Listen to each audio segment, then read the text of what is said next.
नमस्कार दोस्तों, मैं सूरज कुमार। आज का जो मेरा विषय है वो है सांसद। आज हम जानेंगे भारतीय संसद के बारे में। भारतीय संसद देश के लोकतंत्र की नींव है। यह सिर्फ एक इमारत नहीं बल्कि वह जगह है जहां देश का भविष्य तय किया जाता है। भारतीय संसद देश की सबसे ऊंची कानून बनाने वाली संस्था है। ये वही जगह है जहां देश के चुने हुए प्रतिनिधि संसद में बैठकर कानून बनाते हैं, महत्वपूर्ण फैसले लेते हैं और सरकार के कामकाज पे नजर रखते हैं। अतः आपसे निवेदन है कि वीडियो के अंत तक बने रहें। अब हम लोग बढ़ते हैं परिचय की तरफ। भारतीय संसद देश की सर्वोच्च विधायी संस्था है। यह लोकतांत्रिक शासन प्रणाली की आत्मा मानी जाती है। संसद देश की नीतियां, कानून और बजट निर्धारित करती है। यह जनप्रतिनिधियों की सभा है जो जनता की इच्छा का प्रतिनिधित्व करती है। अब हम बात करेंगे आगे संसद की संरचना। संसद 3 हिस्सों से मिलकर बना है: राष्ट्रपति, लोकसभा, राज्यसभा।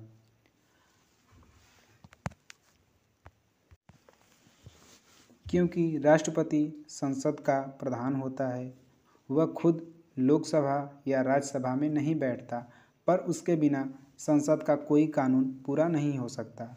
अगर संसद, लोकसभा हो या राज्यसभा मिलकर कोई नया कानून बनाती है तो वह कानून तब तक लागू नहीं होता जब तक राष्ट्रपति उसकी मंजूरी या हस्ताक्षर उस पर ना कर दे। अब हम लोग चलते हैं लोकसभा की तरफ। लोकसभा जनता का सदन है, प्रत्यक्ष रूप से चुनी जाती है। इसमें अधिकतम सदस्यों की संख्या 552 है। तो हम थोड़ा सा जान लेते हैं कि लोकसभा क्या है। लोकसभा संसद का पहला और सबसे महत्वपूर्ण सदन है।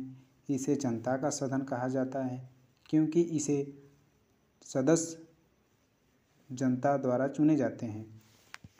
अगर हम सदस्य की बात करें लोकसभा में, तो भारत में कुल 552 सदस्य हो सकते हैं, लेकिन 543 जनता द्वारा चुने जाते हैं सीधे चुनाव से, और 2 सदस्य राष्ट्रपति द्वारा मनोनीत किए जाते हैं। अगर ज़रूरत हो तो जैसे एंग्लो इंडिया समुदाय से। अगर लोकसभा के कार्यकाल की बात करें तो इसका कार्यकाल 5 वर्ष का होता है, लेकिन अगर देश में आपातकाल हो तो यह समय बढ़ाया जा सकता है। लोकसभा के अध्यक्ष की बात करें तो लोकसभा का संचालन स्पीकर यानी अध्यक्ष करते हैं। अब हम लोग बात करेंगे राज्यसभा।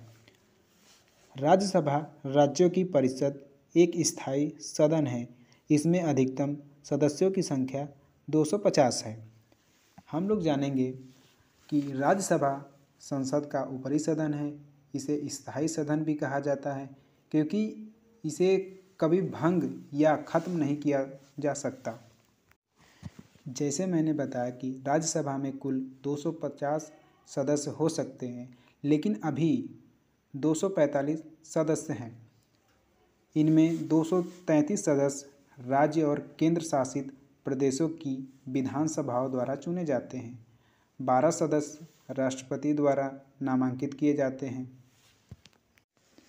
अब हम बात करेंगे लोकसभा। लोकसभा में मुख्य जानकारी। अगर अवधि की बात करें तो इसकी अवधि जो है 5 वर्ष की होती है। इसे भंग भी किया जा सकता है। अध्यक्ष की बात करें तो लोकसभा अध्यक्ष, जिसे हम स्पीकर भी कहते हैं। इसके उत्तरदायित्व की बात करें तो प्रधानमंत्री लोकसभा के प्रति उत्तरदायित्व होता है। प्रमुख कार्य लोकसभा का क्या होता है? कानून बनाना होता है, सरकार पर नियंत्रण रखना होता है और वित्तीय मामलों में सर्वोच्च अधिकार होता है। अब आगे चलते हैं राज्यसभा, जिसे स्थायी सदन। राज्यसभा एक स्थायी सदन है, जिसका अर्थ है इसे भंग नहीं किया जा सकता। हर 2 वर्ष में इसके 1/3 सदस्य सेवानिवृत्त होते हैं। राज्यसभा का प्रमुख कार्य होता है कि राज्यों का प्रतिनिधित्व करना, दूसरा होता है कानूनों की समीक्षा करना और तीसरा जो होता है वो है राष्ट्रीय महत्व के मुद्दों पर चर्चा करना। संसद के प्रमुख कार्य, पहला जो है वह है विधायी कार्य, कानून बनाना और मौजूदा कानूनों में आवश्यक संशोधन करना। दूसरा जो होता है वित्तीय कार्य, यानी देश के बजट की स्वीकृति देना और सरकारी धन के खर्च की निगरानी करना। तीसरा जो है कार्यपालिका पर नियंत्रण, यानी प्रश्नकाल, शून्यकाल और अविश्वास प्रस्ताव के माध्यम से सरकार की जवाबदेही सुनिश्चित करना।